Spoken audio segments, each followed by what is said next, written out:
And this morning, investigating those claims, our Grant Herms leading the charge joins us now with a look at how both the president and former vice president handled the topic of the economy. Well, the economy has been the president's strongest issue and his most trusted area among voters. So Biden had a lot of ground to make up on this one. Both men made some Michigan-specific claims, and we ran those through our Trust Index. We'll start with this first mention of Michigan from the president. Pennsylvania, Michigan, and a couple of others. You got to open these states up. It's not fair. You're talking about almost it's like being in prison. And you look at what's going on with divorce. Look at what's going on with alcoholism and drugs. It's a very, very sad thing. And he'll close down the whole country. Hyperbole aside, we're calling the president's claim about what Biden would do true. But there is a bit to unpack.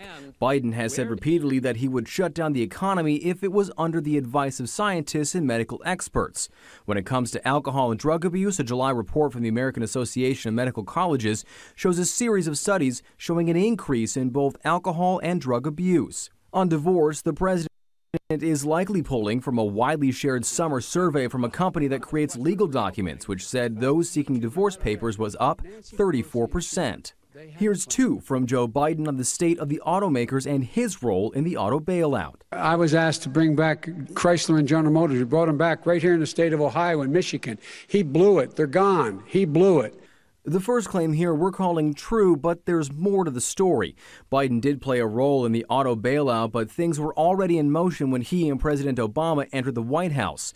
On his second claim, that's not true. The big three are still here. The former vice president over-exaggerates the losses automakers have suffered under the president, although auto jobs were declining and auto companies lost billions in the U.S. trade war with China.